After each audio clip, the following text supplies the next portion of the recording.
আসসালামু আলাইকুম। আজকে আমরা এসএসসি হিসাব বিজ্ঞান প্রথম পত্র থেকে ব্যাংক সমন্বয় বিবরণী এই অধ্যায় থেকে একটি গুরুত্বপূর্ণ সৃজনশীল ম্যাথ সলভ করব। আজকে আমরা সিলেট বোর্ড 2024 সালের প্রশ্ন নং 8 সমাধান করব। তাই চলো শুরুতে আমরা দেখে নেব প্রশ্ন নং 8-এ কী বলা আছে। আমরা যদি প্রশ্ন নং 8টা দেখি তাহলে দেখতেছি আমাদের বলা আছে নিম্নলিখিত লেনদেনগুলো রূপম বিপণীর হিসাবের বই থেকে 30 জুন 2023 তারিখে নেওয়া হয়েছে। আমরা এখানে আসলে মূলত যেহেতু ব্যাংক সমন্বয় বিবরণী প্রস্তুত করতেছি, তার মানে ব্যাংক সংক্রান্ত লেনদেন আমাদের এখানে দেওয়া আছে 1 2 3 4 5 6। আমরা এই লেনদেনটা আপাতত পড়তেছি না, কারণ পরে আমাদের অটোমেটিকলি সৃজনশীল প্রস্তুত করার সময় পড়তে হবে, আমি অযথা সময় নষ্ট করতেছি না। এখন আমরা এখানে আসলে ব্যাংক সংক্রান্ত লেনদেন দেখতেছি। আমরা ব্যাংক সমন্বয় বিবরণীতে মূলত কী করি? ব্যাংক সমন্বয় বিবরণীতে মূলত আমরা যে ব্যাংক সংক্রান্ত লেনদেনগুলো দেখি বা আমাদের প্রতিষ্ঠানে যে ব্যাংক সংক্রান্ত লেনদেনগুলো সংঘটিত হয়, এই ব্যাংক সংক্রান্ত লেনদেনগুলো মূলত একই সময়ে বা একই তারিখে দুইটা প্রতিষ্ঠান তাদের নিজেদের হিসাবের বইতে লিপিবদ্ধ করে। আর এই দুইটা প্রতিষ্ঠান বলতে আমরা কোন প্রতিষ্ঠানকে বুঝিয়ে থাকি? একটা আছে আমানতকারী তথা ব্যবসায় প্রতিষ্ঠান, এবং ওই ব্যবসায় প্রতিষ্ঠান যে ব্যাংকে অ্যাকাউন্ট খুলছে সেই ব্যাংক। এই ব্যাংক সংক্রান্ত লেনদেন এই দুইটা প্রতিষ্ঠান তাদের নিজেদের হিসাবের বইতে লিপিবদ্ধ করে। এখন আমানতকারী বা ব্যবসায় প্রতিষ্ঠান ব্যাংক সংক্রান্ত লেনদেন নগদান বহিতে লিপিবদ্ধ করে, এবং ব্যাংক আমানতকারীর এই ব্যাংক সংক্রান্ত লেনদেনগুলো ব্যাংক পাসবহি বা ব্যাংক বিবরণীতে লিপিবদ্ধ করে। মূল বিষয়টা হচ্ছে এটা আগে তোমাকে জানতে হবে। কারণ ব্যাংক সমন্বয় বিবরণী আমরা কেন প্রস্তুত করি? যেহেতু ব্যাংক সংক্রান্ত লেনদেন সেম একই একটা লেনদেন দুইটা ব্যবসায় প্রতিষ্ঠান লিপিবদ্ধ করতেছে, তাই দুইটা ব্যবসায় প্রতিষ্ঠানের হিসাবের বহির সমাপনীজের একই হওয়া উচিত বা বাস্তবে হওয়া দরকার। কিন্তু হিসাবকাল শেষে বা মাস শেষে দেখা যায় দুইটা বহির মধ্যে পার্থক্য দেখা গেছে। এই যে দুইটা বহির জেরের মধ্যে যে পার্থক্য দেখা যাচ্ছে, এই জেরের সমতা বিধান করার জন্য, অর্থাৎ যে জেরটা পার্থক্য দেখা যাচ্ছে এই জেরের সমতা বিধান করার জন্যই আমরা মূলত ব্যাংক সমন্বয় বিবরণী প্রস্তুত করে থাকি। ওকে, আর এখানে কোনো বেসিক নাই, ব্যাংক সমন্বয় বিবরণী প্রস্তুত করার মূল কারণ এটা, মানে উভয় বহির সমতা বিধান করার লক্ষ্যে আমরা মূলত ব্যাংক সমন্বয় বিবরণী প্রস্তুত করি। এখন এই অঙ্কেও সেম বিষয়টাই হবে। এখন এই অঙ্কের আমরা সরাসরি সৃজনশীল প্রশ্নে চলে যাব। আমরা আসলে কয়ে কী করতে বলছে? আমরা কয়ে দেখতেছি আমানতকারীর হিসাবের বইয়ে 5 নং দফার জাবেদা করে। এই যে আমি কথাটা বললাম যে ব্যাংক সংক্রান্ত লেনদেন দুইটা প্রতিষ্ঠান তাদের নিজেদের হিসাবের বইতে লিপিবদ্ধ করে। আমানতকারী মানে কি? আমানতকারী মানে হচ্ছে ব্যবসায় প্রতিষ্ঠান।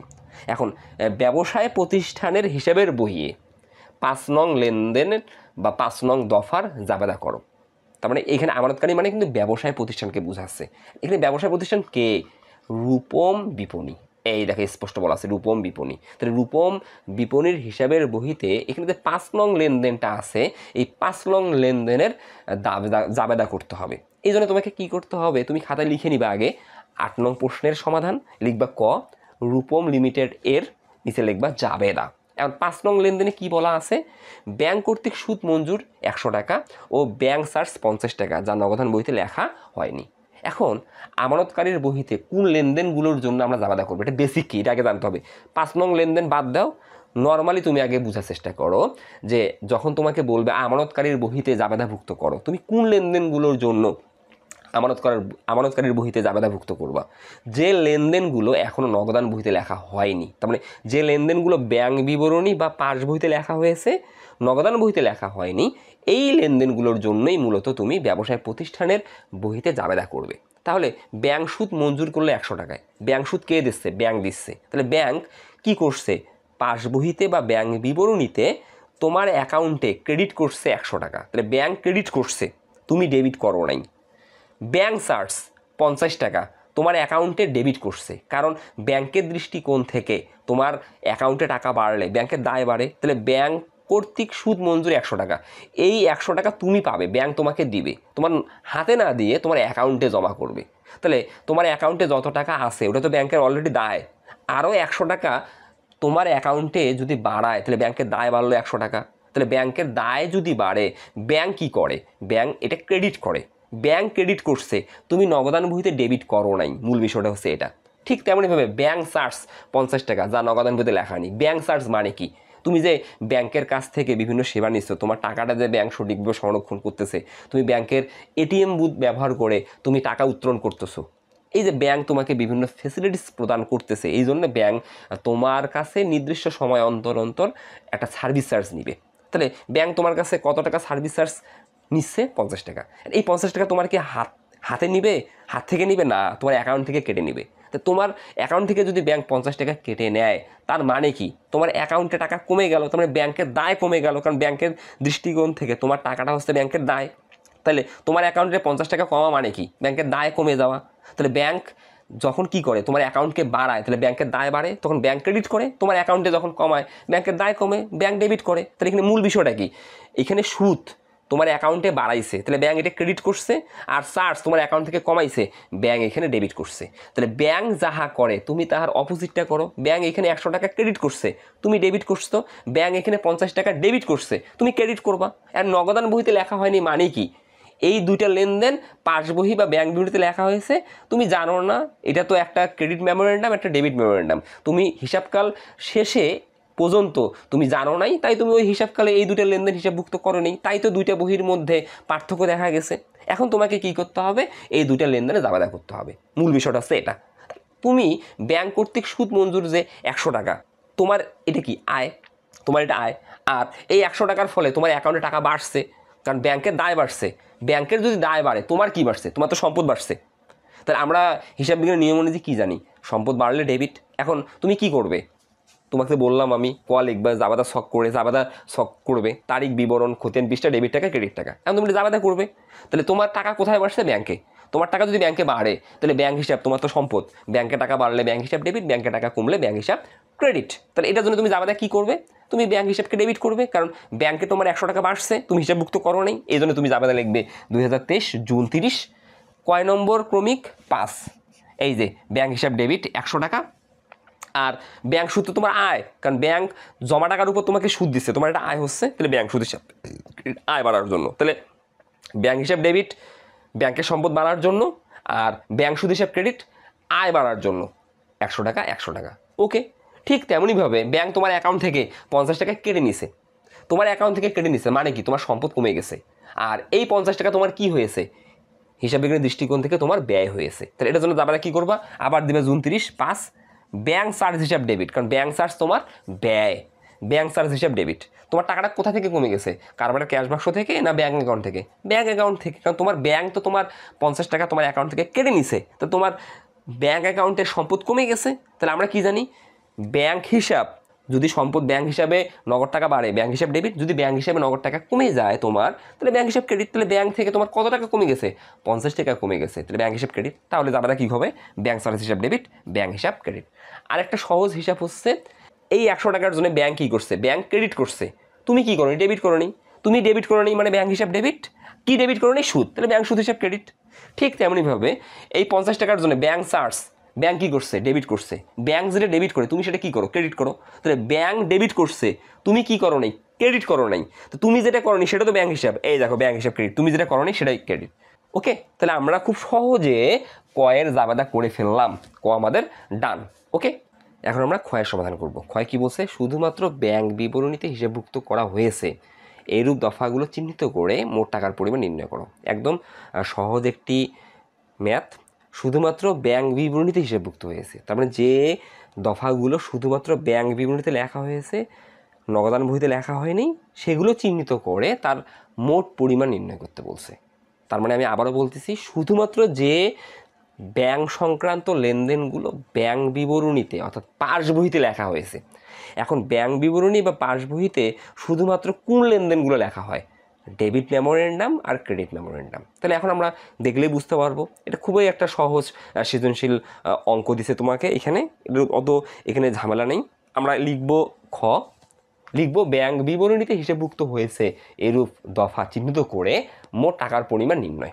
ওকে, লিখে ক্রমিক নং বিবরণ টাকা। এখন ক্রমিক নং কেন দেবো? এটা আসলে যেহেতু আমরা শনাক্ত করতেছি চিহ্নিত করে, না হলে তো আমি টিচারকে বুঝাতে পারবো না এটা আসলে কোন ক্রমিক নং, তাই আমাকে দিতে হবে ক্রমিক নং বিবরণ টাকা।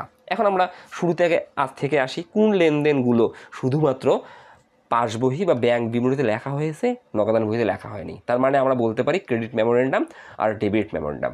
এক তো হবেই না, কারণ এটা নগদান বই অনুযায়ী ব্যাংক জমা। ব্যাংক কর্তৃক প্রদেয় বিল পরিশোধ 3200 টাকা, যা নগদানভুক্ত হয়নি। বলাই তো আছে নগদানভুক্ত হয়নি, শুধুমাত্র ব্যাংক বিবরণীতে লেখা হয়েছে। তার মানে কি?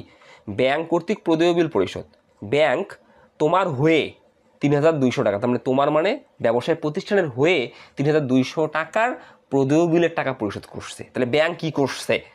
ব্যাংক পাসবইতে বা ব্যাংক বিবরণীতে 3,200 টাকা ডেবিট করছে। তার মানে যেহেতু তোমার টাকা প্রদেয় হিসাবকে বা প্রদেয় বিলকে পরিশোধ করছে, তাহলে তোমার ব্যাংকের টাকা কমে যাবে, তোমার সম্পদ কমবে, ব্যাংকের কি কমবে? ব্যাংকের তো দায় কমবে, কারণ তুমি তোমার টাকা যে ব্যাংকে রাখছো, তোমার সম্পদ, ব্যাংকের দৃষ্টিকোণ থেকে ওই টাকাটা কি? ব্যাংকের দায়।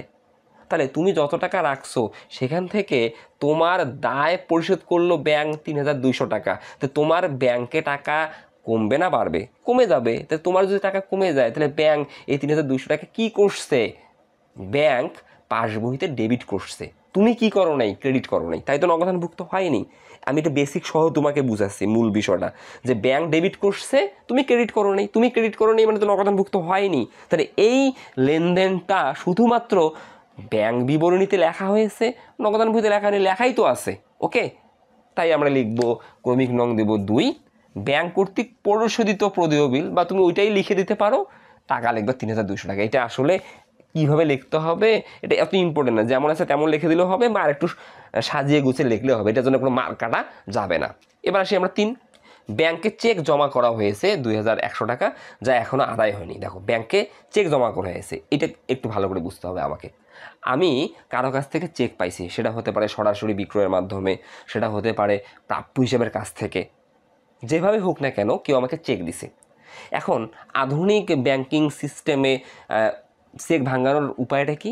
আমি যে ব্যাংক থেকে চেক পাই না কেন, আমি আমার ব্যাংকের চেকটা ভাঙানোর জন্য জমা দেব। তাহলে আমি কারো কাছে যখন চেক পাই, চেক পাওয়ার সঙ্গে সঙ্গে আমরা নগদান বইতে ডেবিট করি। কারণ আমরা যখন চেক পাই, তুমি নিজে একটু চিন্তা করো, তুমি যখন হিসাব বিজ্ঞান প্রথম পত্রে হিসাবের বৈষম্য অধ্যায়ে করছো, তুমি পণ্য বিক্রয় করে চেক পাইছো, তুমি দেনাদারের কাছ থেকে চেক পাইছো, তুমি যাবাদে কী করছো? ব্যাংক হিসাব ডেবিট। পণ্য বিক্রয় করে যদি চেক পাই, ব্যাংক হিসাব ডেবিট, বিক্রয় হিসাব ক্রেডিট। দেনাদারের কাছ থেকে যদি চেক পাই, ব্যাংক হিসাব ডেবিট, প্রাপ্য হিসাব ক্রেডিট। এই যে আমরা ব্যাংক হিসাব যে ডেবিট করতেছি, কেন ডেবিট করতেছি? কারণ আমরা যখন চেক পাই, আমরা ধরে নেই আমার টাকা অ্যাকাউন্টে বাড়ছে, কিন্তু বাস্তবে কি বাড়ছে? না, বাড়ে নাই। আমরা যখন চেক পাই, এই চেকটা কিন্তু আবার ভাঙ্গানোর বিষয় আছে। আমরা যখন চেক পাই, আমরা চেক পাওয়ার সঙ্গে সঙ্গে আমার ব্যবসায় প্রতিষ্ঠানের হিসাবের বহিতে অর্থাৎ নগদান বহিতে আমরা ব্যাংক হিসাবকে ডেবিট করি। আর এই চেকে তো একটা মেয়াদ আছে 180 দিন। আমি চেক পাওয়ার সঙ্গে সঙ্গে ওই দিনে কিন্তু চেকটা ভাঙাবো না। আমরা কি করব? তারপরের দিন, আগামী পরশু, বা 1 মাস পর, বা 2 মাস পর, আমরা যে কোনো সুবিধা মতো সময় কিন্তু চেকটা ভাঙাবো। মূল বিষয়টা আছে এটা। তাহলে ব্যাংকে চেক জমা করা হয়েছে, তার মানে আমি কারো কাছ থেকে চেক পাইছি, চেকটা পেয়ে চেকটা ভাঙানোর জন্য আমার ব্যাংকে জমা করছে। এখানে কিন্তু কথা হাইড করা আছে। তার মানে এই জিনিসগুলো আমাকে বুঝতে হবে, যে ব্যাংকে চেক জমা করা হয়েছে মানে কি? আমি কারো কাছ থেকে চেক পাইছি, চেকটা পেয়ে ভাঙানোর জন্য আমার ব্যাংকে জমা করছি। কারণ আমার ব্যাংক যে হিসাবকালে আমি ব্যাংক সমন্বয় বিবরণী প্রস্তুত করতেছি, ওই হিসাবকালে চেকটা ভাঙ্গায়নি। এই জন্য বলা আছে 2,100 টাকা, যা এখনও আদায় হয়নি। তাহলে আমি যখন চেক পাইছি, চেক পাওয়ার সঙ্গে সঙ্গে তো 2,100 টাকা নগদান বহিতে লিখছি, কিন্তু এই হিসাবকালের শেষ পর্যন্ত ব্যাংক এখন এই চেকের টাকা আদায় করতে ব্যর্থ হয়েছে বা আদায় করতে পারেনি। তার মানে কি? ব্যাংক কী করছে?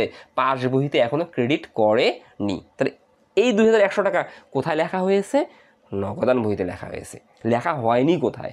ব্যাংক বিবরণী বা পাস বহিতে। তাহলে এই লেনদেনটা কি আমি এখানে বসাবো? কারণ আমরা এখানে কী করতেছি?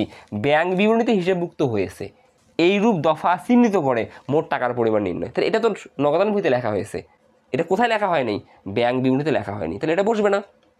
4, দেনাদার কর্তৃক সরাসরি ব্যাংক হিসাবে জমা দান 2,700 টাকা, যা নগদানভুক্ত হয়নি। এটা দেখলেও কিন্তু হয়ে যাবে, এত আর পড়ার প্রয়োজন নেই। নগদানভুক্ত হয়নি মানে কি? এটা পাস বইতে লেখা হয়েছে বা ব্যাংক বিবরণীতে লেখা হয়েছে, নগদান বইতে লেখা হয়নি। আসলে একটু ডিটেলস বুঝাইতে গিয়ে কিন্তু আমি বেসিকটা ভেঙে দিচ্ছি, বিধায় সময় লাগতেছে। এখানে লেখাও আছে নগদানভুক্ত হয়নি, তাহলে আর তোমার বেসিক লাগবে না তো।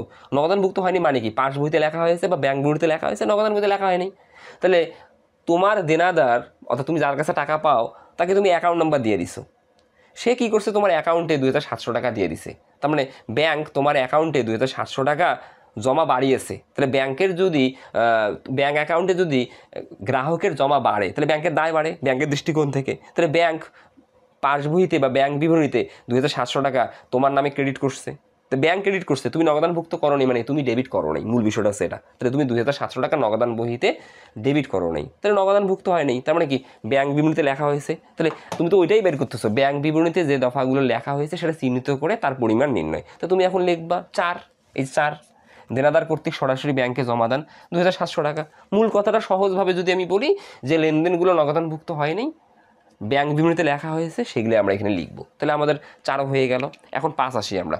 ব্যাংক কর্তৃক সুদ মঞ্জুর 100 টাকা, ব্যাংক চার্জ 50 টাকা, যা নগদানভুক্তে লেখা হয়নি। সবচেয়ে সহজ কথা কিন্তু এইটাই, নগদানভুক্তে লেখা হয়নি। অত তুমি যদি ডিটেল না যাও কোনো সমস্যা নেই, তুমি কিন্তু ক্ষয়ের অ্যান্সার করতে পারবে। তাহলে ব্যাংক কর্তৃক সুদ মঞ্জুর 100 টাকা, এটা তো ব্যাংক পাস বহিতে বা ব্যাংক বিবরণীতে লিখছে।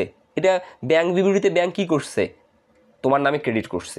ব্যাংক চার্জ 50 টাকা, এটা কি করছে, ব্যাংক বিবরণীতে ডেবিট করছে। তারপরে দুটাই লিখছে ব্যাংক বিবরণীতে, কোথায় লেখা নেই, নগদান বহিতে লেখা হয়নি। তো এটা তো আমি এখানে ক্ষয় লিখবো, কারণ যেগুলো ব্যাংক বিবরণীতে লেখা হয়েছে সেগুলো চিহ্নিত করে তার টাকার পরিমাণ নির্ণয় করতে বলছে। তাহলে 5 দুইবার লিখবো। প্রথমে লিখবো 5 ব্যাংক কর্তৃক মঞ্জুরকৃত সুদ 100 টাকা, তারপরে আবার লিখবো 5 ব্যাংক কর্তৃক ধার্যকৃত চার্জ 50 টাকা। ওকে, তারপরে কি, পাওনাদার বরাবর মোট 5000 টাকার দুটি চেক ইস্যু করা হয়েছিল। তার মানে এটা একটু আগে বুঝতে হবে তোমাকে। তুমি পাওনাদারকে দুটো চেক দিছো 5000 টাকা। তুমি যখন পাওনাদারকে চেক দাও, তুমি কি করো, তুমি নগদান বহিতে লেখো। ভালো করে বোঝো, তুমি পাওনাদারকে চেক দিছো, পাওনাদারকে চেক দিলে তুমি কি করো, যখনই তুমি কাউকে চেক দিবা, চেক দিছো মানে তোমার অ্যাকাউন্ট থেকে টাকা কমে গেছে ধরে নিয়ে তুমি কিন্তু ব্যাংক হিসাবকে ক্রেডিট করছো।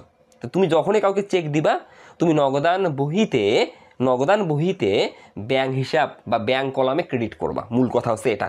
তাহলে এটা জাবেদা কি, এটা জাবেদা হচ্ছে পাওনাদার হিসাব ডেবিট বা প্রদেয় হিসাব ডেবিট, ব্যাংক হিসাব ক্রেডিট। কোথায় এটা, নগদান বহিতে, তার মানে আমানতকারীর বহিতে। তো নগদান বহিতে তুমি 5000 টাকা লিখছো, এখন তুমি কি বাইর করতেছো, ব্যাংক বিবরণীতে হিসাবভুক্ত হয়েছে এইরূপ দফা চিহ্নিত করে। এখানে একটু তুমি দেখো, শুধুমাত্র ব্যাংক বিবরণীতে হিসাবভুক্ত করা হয়েছে, এই শুধুমাত্র কথাটা এখানে লিখি নেই কিন্তু আমি, শুধুমাত্র ব্যাংক বিবরণীতে হিসাবভুক্ত হয়েছে এরূপ দফাগুলো চিহ্নিত করে মোট টাকার পরিমাণ নির্ণয় করো। তার মানে শুধুমাত্র ব্যাংক বিবরণীতে লেখা হয়েছে, নগদান বহিতে লেখা হয়নি। কিন্তু এখানে কি ঘটছে, এটা প্রথমেই তো বোঝা যাচ্ছে যে আমি 5000 টাকা নগদান বহিতে লিখছি, 5000 টাকা নগদান বহিতে লিখছি আর 1000 টাকা ব্যাংক বিবরণীতে লিখছি। এই লেনদেনটাকে আমি নিব। হ্যাঁ, 1000 টাকা কিন্তু আমি ব্যাংক বিবরণীতে লিখছি। কেন, পাওনাদার বরাবর মোট 5000 টাকার দুটি চেক ইস্যু করা হয়েছিল, যার মধ্যে 1000 টাকার একটি চেক ব্যাংকে উপস্থাপন করা হয়েছে। তার মানে এটা একটু কি বুঝাচ্ছে এটা একটু বলি। আমি 5000 টাকার পাওনাদারকে চেক দিছি, এই 5000 টাকা আমি নগদান বহিতে ক্রেডিট করছি, ভালো কথা। এখন আমি এই যে 5000 টাকার যে দুটি চেক দিলাম, আমার অ্যাকাউন্ট থেকে টাকা কখন কমবে, যখন তারা আমার অ্যাকাউন্টে গিয়ে টাকাটা ভাঙাবে। এই 5000 টাকার তো দুটি চেক, তার মধ্যে একটি চেক 1000 টাকা তারা ওই হিসাবকালের মধ্যে আমার ব্যাংকে উপস্থাপন করছে। তার মানে আমার ব্যাংক আমার অ্যাকাউন্ট থেকে এই 5000 টাকার বিপরীতে 1000 টাকা কমিয়েছে। মানে যত টাকা ব্যাংকে উপস্থাপিত হবে ওই হিসাবকালের মধ্যে, তত টাকা তোমার ব্যাংক তোমার অ্যাকাউন্ট থেকে দিয়ে দিবে। তো তুমি তোমার অ্যাকাউন্ট থেকে টাকা দেওয়ার জন্য কত টাকা চেক দিছো, 5000 টাকা, তুমি নগদান বহিতে ক্রেডিট করছো 5000 টাকা। এই 5000 টাকার মধ্যে 1000 টাকার একটি চেক ওই হিসাবকালের মধ্যে তোমার অ্যাকাউন্টে, তোমার ব্যাংকে পাওনাদার উপস্থাপন করছে। তাহলে তোমার অ্যাকাউন্ট থেকে তোমার ব্যাংক 1000 টাকা দিয়ে দিছে। তাহলে মূল বিষয়টা কি, 5000 টাকা নগদান বহিতে লেখা হয়েছে, ব্যাংক বিবরণীতে 1000 টাকা লেখা হয়েছে। এই 1000 টাকার জন্যে আমি কি এখানে এটা লিখবো না? কেন লিখবো না? কারণ বলা আছে শুধুমাত্র যদি কথাটা লেখা না থাকতো, এই শুধুমাত্র যদি কথাটা লেখা না থাকতো, তাহলে কিন্তু এইটাও লিখতাম আমরা, 6 দিয়ে লিখতাম, 6 না 5, 6 দিয়ে লিখতাম। 6 দিয়ে কি লিখতাম, 1000 টাকা লিখতাম, 1000 টাকা, মানে যেটা ব্যাংক বিবরণীতে লেখা হয়েছে। শুধুমাত্র থাকার কারণে এটা আমরা লিখব না। তাহলে আমি বেসিক সহ বিষয়গুলো ক্লিয়ার করে দিলাম যে কেন আমি 6 লিখবো না 1000 টাকা থাকার পরেও, কারণ এই 1000 টাকা তো ব্যাংক বিবরণীতে লেখা হয়েছে। কারণ আমাকে যে বলছে শুধুমাত্র ব্যাংক বিবরণীতে লেখা হয়েছে, তাহলে যে লেনদেনটা নগদান বহিতে লেখা হয়েছে সেটা তো আনাই যাবে না। ওকে, তাহলে আমরা খুব সহজে খও করে ফেললাম, আমাদের খও ডান। ওকে, এখন আমরা গয়ের সমাধান করব। গয়ে বলছে একটি ব্যাংক সমন্বয় বিবরণী প্রস্তুত করো। আমরা ব্যাংক সমন্বয় বিবরণী মূলত কেন প্রস্তুত করি, আমি বারবার তোমাকে বেসিকটা বলতেছি। যেহেতু ব্যাংক সংক্রান্ত লেনদেন একই সময়ে বা একই তারিখে দুটি প্রতিষ্ঠান, অর্থাৎ আমানতকারী বা ব্যবসায় প্রতিষ্ঠান এবং ওই আমানতকারী বা ব্যবসায়ী প্রতিষ্ঠান স্থানীয় ব্যাংকে যে অ্যাকাউন্ট খুলছে, ওই ব্যাংক তার মানে ব্যবসায়ী প্রতিষ্ঠান ব্যাংক সংক্রান্ত লেনদেন হিসাবের বহিতে লিপিবদ্ধ করে, নগদান বহিতে লিপিবদ্ধ করে, এবং ব্যাংক তার ব্যাংক সংক্রান্ত লেনদেন পাস বহি বা ব্যাংক বিবৃতি লিপিবদ্ধ করে। কিন্তু হিসাবকাল শেষে দেখা যায় নগদান বহির জের এবং ব্যাংক বিবরণীর জের আলাদা বের হয়। এই দুইটা বহির জের এই যে আলাদা বের হলো, এই দুইটা বহির জেরের সমতা বিধান করার লক্ষ্যে আমরা মূলত ব্যাংক সমন্বয় বিবরণী প্রস্তুত করে থাকি। আমরা ব্যাংক সমন্বয় বিবরণী মূলত দুইটা পদ্ধতিতে প্রস্তুত করি, একক জের পদ্ধতি, উভয় জের সংশোধন পদ্ধতি। একক জের পদ্ধতি এটি সনাতন পদ্ধতি বা ব্রিটিশ পদ্ধতি। এই পদ্ধতিতে অর্থাৎ একক জের পদ্ধতিতে আসলে দুইটা জেরের মধ্যে সমতা বিধান করার কোনো উপায় নেই। একক জের পদ্ধতিতে মূলত যে কাজটা করা হয়, একটা বহির জের দেওয়া থাকে, আরেকটা বহির জের আমরা সেটা থেকে নির্ণয় করি। আর যখন আমাকে প্রশ্নে বলে দেয় বা আমাদের প্রশ্নে যখন দুইটা বহির জের দেওয়া থাকে, তখন আমরা আধুনিক পদ্ধতি তথা উভয় জের সংশোধনী পদ্ধতি প্রস্তুত করার মাধ্যমে দুইটা বহির মধ্যে আমরা সমতা বিধান করি। তার মানে আমাদের প্রশ্নে যখন দুইটা বহির জের দেওয়া থাকে, তখন নগদান বহি মোতাবেক যত টাকা জের থাকে, ব্যাংক বহি বা ব্যাংক বিবরণী মোতাবেক আলাদা জের থাকে। এই যে দুইটা বহির জের যে আমরা আলাদা দেখি বা পাই, এই দুইটা বহির জেরের সমতা বিধান করার লক্ষ্যে আমরা উভয় জের পদ্ধতিতে ব্যাংক সমন্বয় বিবরণী প্রস্তুত করে আমরা একটা সংশোধনী জের পাই, যেটা দুইটা বহির একই জের হয়।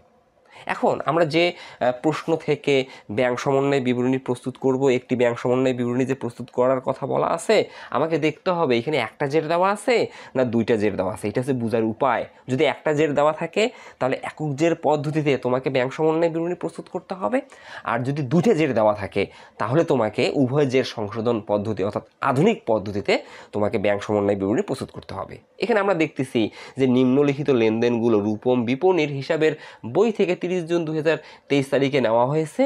নগদান বই মোতাবেক ব্যাংক জমার উদ্বৃত্ত 12,000 টাকা। নগদান বই মোতাবেক, নগদান বই বলতে এটা কিন্তু আমানতকারী তথা ব্যবসায়ের প্রতিষ্ঠান প্রস্তুত করে। তাহলে প্রতিষ্ঠানের বই থেকে আমরা ব্যাংক জমা দেখতেছি 12,000 টাকা আছে, তারপরে প্রতিষ্ঠানের বই মানে নগদান বই।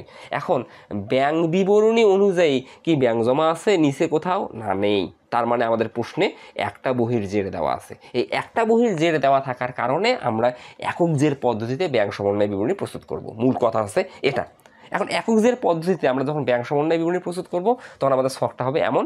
আমরা প্রথমে আগে খাতায় লিখব গ, প্রতিষ্ঠানের নাম লিখবা, ব্যাংক সমন্বয় বিবরণী, ব্র্যাকেটে দিবে একক জের পদ্ধতি। জায়গা না থাকার কারণে আমি এগুলো লিখে নিই, তুমি প্রতিষ্ঠানের নাম লিখে নিবা, ব্যাংক সমন্বয় বিবরণী লিখে নিচে লিখবা একক জের পদ্ধতি। লিখে তুমি বিবরণ টাকার ঘর দুইটা দিবা। আগে তুমি নগদান বই মোতাবেক, তার মানে একক জের পদ্ধতিতে যদি নগদান বহির জের দেওয়া থাকে এটা আসলে ব্যবসায় প্রতিষ্ঠানের জের, আর যদি ব্যাংক বিবরণী অনুযায়ী ব্যাংক জমার জের দেওয়া থাকে এটা ব্যাংকের জের। কারণ তোমাকে অ্যাট দ্য টাইম নিজেকে একবার ব্যবসায় প্রতিষ্ঠান চিন্তা করতে হবে এবং নিজেকে একবার ব্যাংক চিন্তা করতে হবে, কারণ এই লেনদেনগুলো একই সাথে নগদান বহিতে লিপিবদ্ধ করে হচ্ছে ব্যবসায় প্রতিষ্ঠান, আর ব্যাংক বিবরণীতে লিপিবদ্ধ করে ব্যাংক। তার মানে দুইটা আলাদা আলাদা প্রতিষ্ঠান। তো তোমাকে ভাবতে হবে তুমি একবার ব্যবসায় প্রতিষ্ঠান, তুমি একবার ব্যাংক। তাহলে নগদান বই মোতাবেক ব্যাংক জমার উদ্বৃত্ত, তাহলে তুমি এবার নিজেকে কি ভাববে? ব্যবসায় প্রতিষ্ঠান। কারণ নগদান বই কে প্রস্তুত করে? ব্যবসায় প্রতিষ্ঠান প্রস্তুত করে। তাহলে ব্যবসায় প্রতিষ্ঠানের হিসাব বই বা নগদান বই বলতেছে যে তার ব্যাংক অ্যাকাউন্টে 15,000 টাকা আছে। তাহলে তুমি যদি ব্যবসায় প্রতিষ্ঠান হও, তোমার টাকা যদি ব্যাংকে থাকে, এটা তো তোমার সম্পদ, তাই তুমি প্রথমেই লিখবা এই যে বিবরণ টাকা টাকা লিখবা নগদান বই অনুযায়ী ব্যাংক জমা।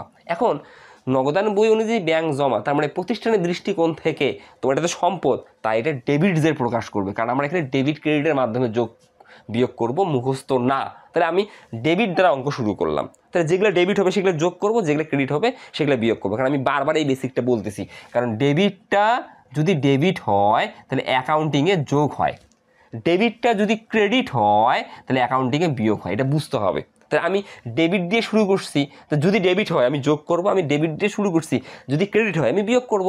এই জন্য আগে আমাকে কি করতে হবে, আমাদের যে গরমিলের কারণ এগুলো প্রত্যেকটা দেখতে হবে, কোনটা ডেবিট কোনটা ক্রেডিট। আগে আমি এই সাইডে তোমাদেরকে দেখিয়ে দেবো। এটা তুমি টুকে নিবে, তোমার পোস্টে টুকে নিতে পারো, তুমি আসলে আলাদাভাবে টুকে নিতে, এটা টুকে নিতে সময় লাগবে না, জাস্ট 1 মিনিটের মামলা। তাহলে আমি প্রথমে 2 দেখি, ব্যাংক কর্তৃক প্রদেয় বিল পরিশোধ 3200 টাকা যা নগদানভুক্ত হয়নি। তাহলে ব্যাংক কর্তৃক, এই যে ব্যাংক কর্তৃক প্রদেয় বিল পরিশোধ, এটা কে লিপিবদ্ধ করছে? এটা লিপিবদ্ধ করছে ব্যাংক। তাহলে ব্যাংক তোমার হয়ে প্রদেয় বিল অর্থাৎ তোমার দায় পরিশোধ করছে 3200 টাকা। তাহলে ব্যাংক তোমার হয়ে যদি 3200 টাকা দায় পরিশোধ করে, তাহলে ব্যাংক তোমার অ্যাকাউন্ট থেকে 3200 টাকা কমিয়ে দিবে। কারণ ব্যাংকের দৃষ্টিকোণ থেকে তুমি ব্যবসায় প্রতিষ্ঠান, তুমি যে তোমার টাকা ব্যাংকে রাখছো, তোমার দৃষ্টিকোণ থেকে সম্পদ, ব্যাংকের দৃষ্টিকোণ থেকে কি দায়। তাহলে ব্যাংকের দৃষ্টিকোণ থেকে তোমার অ্যাকাউন্ট থেকে যদি টাকা কমে যায়, তাহলে তোমার দৃষ্টিকোণ থেকে সম্পদ কমবে, ব্যাংকের দৃষ্টিকোণ থেকে দায় কমবে। তাহলে ব্যাংক কর্তৃক প্রদেয় বিল পরিশোধ, তাহলে ব্যাংক কর্তৃক প্রদেয় বিল পরিশোধ মানে কি? ব্যাংক এই 3200 টাকা ব্যাংক বিবরণীতে লিপিবদ্ধ করছে। তাহলে ব্যাংক বিবরণীতে কি করছে? ব্যাংক বিবরণীতে ডেবিট করছে। কারণ ব্যাংকের দায় কমলে ব্যাংক ডেবিট করে। কারণ হিসাবগুলোর সূত্র অনুযায়ী কী জানি আমরা, দায় বাড়লে ক্রেডিট, দায় কমলে ডেবিট। তাহলে ব্যাংক বিবরণীতে ব্যাংক ডেবিট করছে 3200 টাকা। তাহলে ব্যাংক যাহা ডেবিট করে তুমি তাহা কি করো? ক্রেডিট করো। তুমি তো নগদান বইতে লেখো নাই, কেন লেখো নাই? কারণ এটা তো ডেবিট মেমোরেন্ডাম, তুমি জানো না। তাহলে 3200 টাকা ব্যাংক ডেবিট করছে, নগদানভুক্ত হয়নি মানে কি? ব্যাংক যাহা করে তুমি তাহা বিপরীত করো, তুমি যাহা করো ব্যাংক তাহা বিপরীত করে। এই জিনিসটা তোমাকে মাথায় রাখতে হবে। তাহলে ব্যাংক পাসবহিতে বা ব্যাংক বিবরণীতে ডেবিট করছে, তুমি নগদানভুক্ত করোনি মানে ব্যাংক যেটা ডেবিট করে তুমি সেটা ক্রেডিট করো। এখন মূল বিষয়টা কি? ব্যাংক সমন্বয় বিবরণীতে কোন লেনদেনগুলো আমি লিখবো, যেগুলা একটা বইতে লেখা হয়েছে আরেকটা বইতে লেখা হয়নি সেগুলো আমি লিখবো। কারণ সেগুলো তো গরমিলের কারণ। যে বইতে লেখা হয়নি সেটা ডেবিট লেখা না হলে ডেবিট লিখবো, যদি ক্রেডিট লেখা না হয় ক্রেডিট লিখবো। তাহলে নগদানভুক্ত হয়নি, তাহলে নগদান বইতে কী লেখা হয়নি? ক্রেডিট লেখা হয়নি। তাহলে এই জেরটাই আমি নিব। তাহলে 2-এর আমি জের পেলাম হচ্ছে, 2-এর আমি জের পেলাম তোমার হচ্ছে ক্রেডিট। এই গুরুত্বপূর্ণ বিষয়টাই যে ক্রেডিট। ওকে, এরপরে আমি আসবো 3, ব্যাংকে চেক জমা করা হয়েছে 2100 টাকা যা এখনও আদায় হয়নি। এই জিনিসটা তো আমি একটু আগেই বুঝালাম ক্ষয়ে। ব্যাংকে চেক জমা করা হয়েছে মানে কি? তুমি কারো কাছ থেকে চেক পাইছো, তুমি চেক পাইছো, তাহলে অন্যের কাছ থেকে তুমি টাকা পাও, সেই ব্যক্তি তোমাকে নগদ টাকা না দিয়ে চেক দিছে। এখন আধুনিক ব্যাংকিং সিস্টেমে চেক ভাঙানোর উপায় কি? তুমি যে ব্যাংকেরই চেক পাও না কেন, তুমি ওই ব্যাংকে গিয়ে ওই চেকটা ভাঙাবা না। তুমি যে ব্যাংকের চেক পাও না কেন, তুমি তোমার ব্যাংকে চেকটা ভাঙানোর জন্য জমা দিবা। তাহলে নর্মালি আমরা কি জানি, আমরা যখন কারো কাছ থেকে চেক পাই, আমি ব্যবসায় প্রতিষ্ঠান, যখন আমি চেক পাই আমি নগদান বইতে ডেবিট করি। কারণ এই জিনিসগুলো তোমাকে জানতে হবে, এটা স্কিপ করা আছে অনেক কিছু তথ্য। যে ব্যাংকে চেক জমা করা হয়েছে মানে কি? আমি আগে চেক পাইছি, আমি চেক পাইছি মানে কি? আমি নগদান বইতে ডেবিট করছি, করে আমি এই চেকটা ভাঙানোর জন্য আমার ব্যাংকে জমা দিছি, কিন্তু এই হিসাবকালের মধ্যে আমার ব্যাংক এই টাকাটা এখন আদায় করতে পারেনি। তাহলে আমি নগদান বইতে ডেবিট করছি, আমি যাহা ডেবিট করি ব্যাংক তাহা ক্রেডিট করে, আমি যাহা ক্রেডিট করি ব্যাংক তাহা ডেবিট করে। তার মানে নগদান বহির সাথে ব্যাংক বিবরণী সম্পর্ক বিপরীতমুখী। তাহলে এটা নগদান বহিতে ডেবিট করা হয়েছে, ব্যাংক বিবরণীতে কি করা হয়নি? ক্রেডিট করা হয়নি। যে বিবরণীতে লেখা হয়নি সেই বিবরণী জেরটা নিতে হবে। নগদান বহিতে লেখা না হলে নগদান বহিতে ডেবিট হলে ডেবিট জের নিব, ক্রেডিট হলে ক্রেডিট জের নিব। ব্যাংক বিবরণীতে লেখা না হলে ব্যাংক বিবরণীতে ডেবিট হলে ডেবিট নেব, ব্যাংক বিবরণীতে ক্রেডিট না হলে ক্রেডিট নেব। তাহলে এখানে কি করা হয়েছে? নগদান বহিতে লেখা হয়েছে, মানে নগদান বহিতে ডেবিট করা হয়েছে, ব্যাংক বিবরণীতে ক্রেডিট করা হয়নি। তাহলে আমি 3 লিখে লিখব ক্রেডিট। এই যে মূল পয়েন্টটা দেখছো, এইভাবে আমি ডেবিট ক্রেডিট নির্ণয় করব। ওকে। 4, দেনাদার কর্তৃক সরাসরি ব্যাংক হিসাবে জমা দান 2700 টাকা যা নগদানভুক্ত হয়নি। তা তুমি আসলে তোমার দেনাদার মানে যার কাছে টাকা পাও তাকে তোমার অ্যাকাউন্ট নাম্বার দিয়ে দিছো। এখন ওই দেনাদার তোমার হাতে টাকা না দিয়ে তোমার ব্যাংকে 2700 টাকা দিয়ে দিছে। তার মানে তোমার হয়ে তোমার ব্যাংক 2700 টাকা আদায় করছে, তুমি জানো না। তাহলে যখন তোমার হয়ে তোমার ব্যাংক আদায় করবে, তাহলে ব্যাংকে তোমার অ্যাকাউন্টে টাকা বাড়বে। তোমার অ্যাকাউন্টে টাকা বাড়লে তোমার দৃষ্টিকোণ থেকে সম্পদ বাড়ে, ব্যাংকের দৃষ্টিকোণ থেকে দায় বাড়ে। তাহলে যেহেতু দেনাদার তোমার ব্যাংকে সরাসরি টাকা দিয়ে দিছে, তাহলে ব্যাংক বিবরণীতে এটা ক্রেডিট করছে, তুমি নগদানভুক্ত করো নেই। তাহলে আমি তোমাদেরকে বারবার কি বলতেছি, ব্যাংকের সাথে নগদান বইয়ের সম্পর্ক বিপরীতমুখী। তাহলে ব্যাংক বিবরণীতে 2700 টাকা ক্রেডিট হয়েছে, নগদান বইতে কি হয় নাই? ডেবিট হয় নাই। তাহলে 4 কি হয় নাই? ডেবিট হয় নাই। 4 হবে এখন ডেবিট। মূল বিষয়টা যে বইতে লেখা হয় নাই সেই জেডটা আমাকে নিতে হবে। তো 4 নগদান বইতে ডেবিট হয় নাই, তাহলে ডেবিট নিব। 5 ব্যাংক কর্তৃক সুদ মঞ্জুর 100 টাকা ও ব্যাংক চার্জ 50 টাকা, যা নগদান বইতে লেখা হয়নি। তাহলে এটা ব্যাংক বিবৃতিতে লেখা হয়েছে। ব্যাংক সুদের ফলে কি হয়, তোমার অ্যাকাউন্টে টাকা বাড়ে। তোমার অ্যাকাউন্টে টাকা বাড়লে ব্যাংকের কি বাড়ে, দায় বাড়ে। তাহলে ব্যাংকে যদি দায় বাড়ে তাহলে ব্যাংক বিবরণীতে 100 টাকা ক্রেডিট করছে, ব্যাংক ক্রেডিট করছে, তুমি নগদান বইতে লেখো নেই, তাহলে ব্যাংকের সাথে নগদান বইয়ের সম্পর্ক বিপরীতমুখী। তাহলে ব্যাংক ক্রেডিট করছে, তুমি নগদান বইতে লেখো নাই, মানে ডেবিট করো নাই, তাহলে 5 হবে একটা ডেবিট। আবার ঠিক তেমনইভাবে ব্যাংক বিবরণীতে ব্যাংক চার্জ 50 টাকা কর্তন করছে, তার মানে তোমার অ্যাকাউন্টে ডেবিট করছে। তাহলে ব্যাংক বিবরণীতে 50 টাকা ডেবিট করছে, তুমি কি করো নাই, নগদান বইতে ক্রেডিট করো নাই, তাহলে আবার 5 ক্রেডিট, কারণ 5 দুইবার দুইটা লেনদেন আছে, তাহলে আমাদের 5 ক্লিয়ার। এবার 6 আমরা আসবো। পানাদার বরাবর মোট 5000 টাকার দুটি চেক ইস্যু করা হয়েছিল। এটা আগে বুঝো, তুমি যখন পানাদারকে চেক দিছো, তুমি যখন চেক পাও নগদান বইতে ডেবিট করো, তুমি যখন চেক দাও নগদান বইতে ক্রেডিট করো। কারণ তুমি যখন চেক দিবা তুমি ধরে নিছো তোমার অ্যাকাউন্ট থেকে টাকা কমে গেছে, কিন্তু যখন তুমি কাউকে চেক দাও ওই চেকের তো একটা মেয়াদ আছে 180 দিন। তুমি যখন কাউকে চেক দাও, চেক দেওয়ার সঙ্গে সঙ্গে ওটা লেনদেন, তখন তুমি কি করো, নগদান বহিতে ব্যাংক কলাম থেকে টাকা কমাও, তার মানে ধরে নাও তোমার অ্যাকাউন্ট থেকে টাকা কমে গেছে। বাস্তবে কি আসলে চেক দেওয়ার সঙ্গে সঙ্গে তোমার অ্যাকাউন্ট থেকে টাকা কমে যায়? তুমি যাকে চেক দিলা সে ওই দিনে তোমার ব্যাংকে তো নাও যেতে পারে, কারণ একটা চেকের মেয়াদ তো 180 দিন। তুমি যে তারিখে চেক দিবে সেদিন থেকে 180 দিনের মধ্যে সেই চেকটা তোমার ব্যাংক থেকে ভাঙিয়ে নিতে পারবে।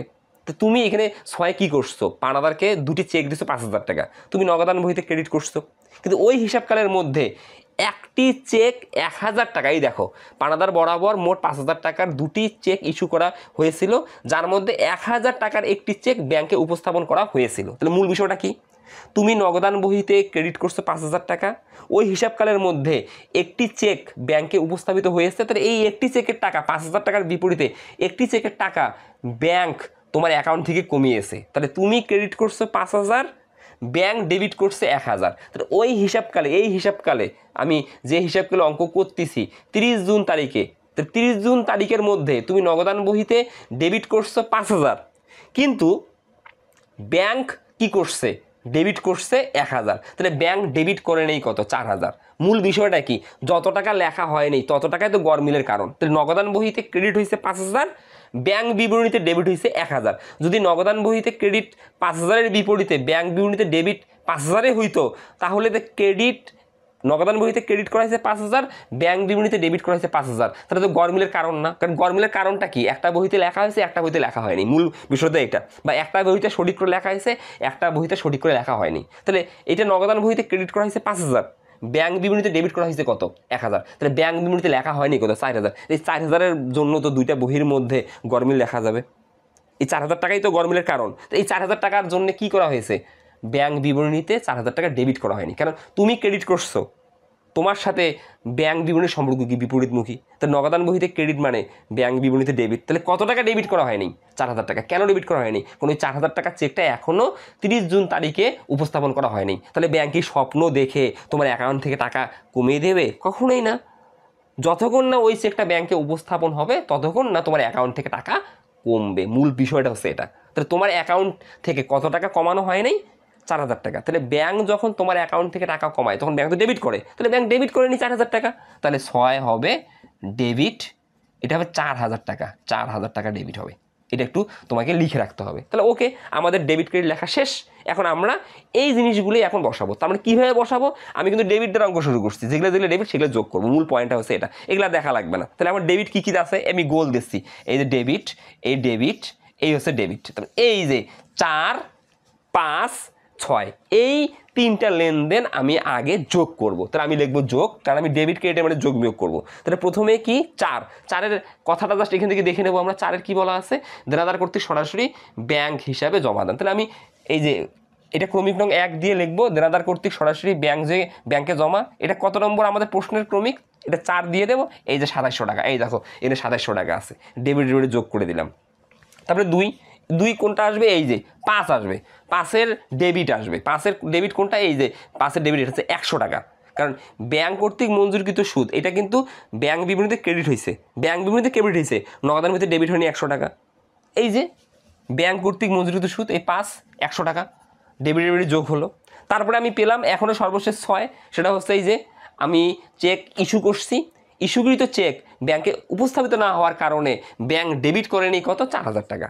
এই আমি দেবো 3 আমাদের এই ক্রম অনুযায়ী পাওনাদার বরাবর ইস্যুকৃত চেক যা ব্যাংকে উপস্থাপিত হয়নি। এই যে 6 কত টাকা 4,000 টাকা, কারণ 5,000 টাকার মধ্যে তো 1,000 টাকা উপস্থিত হয়েছে, ওটা ধরো ব্যাংক ডেবিট করছে, ডেবিট করেনি কত 4,000। আর কি ডেবিট আছে নেই, তাহলে এখন এগুলো যোগ করলে আমরা ডেবিট পাবো 6,800। তাহলে আমাদের ডেবিট ছিল 12,000, নতুন ডেবিট 6,800, তাহলে এখন ডেবিট কত 18,800। এখন ডেবিট থেকে ক্রেডিটগুলো কী করবো, বিয়োগ করবো। এই আন্ডারলাইন এই আন্ডারলাইন এই আন্ডারলাইন এগুলো কিন্তু ডেবিট। প্রথমে ডেবিট কি 2, প্রথমে ক্রেডিট কি 2, তাহলে 2-এ যাই আমরা। 2-এ কী আছে দেখি একটু, আমাদের 2-এ কী আছে, 2-এ আমরা দেখলেই বুঝতে পারবো। 2-এ আমাদের আছে এই যে ব্যাংক কর্তৃক প্রদেয় বিল পরিশোধ 3,200 টাকা যা নগদানভুক্ত হয়নি, তাহলে আমরা লিখবো 2। আমাদের নর্মালি ক্রমিক নং 1, এই যে বিয়োগ, কারণ এটা হচ্ছে ক্রেডিটটা আমরা বিয়োগ করবো। ডেবিট থেকে অঙ্ক শুরু করছি, ডেবিটটা ক্রেডিট হওয়া মানে অ্যাকাউন্টিংয়ে বিয়োগ হওয়া, মূল বিষয়টা এটা। তাহলে 1 দিয়ে লিখবো ব্যাংক কর্তৃক পরিশোধিত প্রদেয় বিল, এই যে আমাদের এইটা ক্রমিক নং হচ্ছে 2, টাকা লিখবো 3,200, কারণ 3,200 টাকা আছে, এই যে 3,200 টাকা। তারপরে আমার আবার ডেবিট ক্রেডিট কোথায় 3-এ আসি আমরা, ব্যাংকে চেক জমা করা হয়েছে 2,100 টাকা যা এখনো আদায় হয়নি, এটা তো বুঝিয়ে দিলাম আমি, তাহলে আমি লিখবো 2। এই যে আদায়ের জন্য জমাকৃত চেক যা ব্যাংক কর্তৃক আদায় হয়নি, এই 3, আমি লিখবো 2,100 টাকা। আবার কোথায় আছে ক্রেডিট, এই যে 5-এ আছে, ওটা ব্যাংক চার্জ, 5-এ আছে ব্যাংক চার্জ, এই যে ব্যাংক চার্জ 50 টাকা। তাহলে ব্যাংক চার্জের জন্য কি করা হয়েছে, ব্যাংক বিবরণীতে ডেবিট করছে, তুমি কি করো নাই নগদান বইতে ক্রেডিট করো নাই, এই যে ব্যাংক চার্জ 5, এই যে 50 টাকা। তাহলে এগুলো যোগ করলে আসলে ক্রেডিটের যোগফল হবে 5,350 টাকা। এটা কি করব, বিয়োগ করব, কারণ ডেবিট থেকে ক্রেডিটটা বিয়োগ হয়। তাহলে 18,800 এটা ডেবিট, 5,350 এটা ক্রেডিট। তাহলে ডেবিট থেকে ক্রেডিট বিয়োগ করে, আসলে ডেবিট থেকে ক্রেডিট বিয়োগ করে আমি পেলাম 13,450 টাকা। এই যে 13,450 টাকা, এই 13,450 টাকা। তাহলে আমি যে বহির জের দ্বারা অঙ্ক শুরু করব তার অপোজিট বহির জের পাবো। তাহলে আমি কি বহি জের দ্বারা অঙ্ক শুরু করছি, নগদান বই অনুযায়ী ব্যাংক জমা কত টাকা 12,000 টাকা।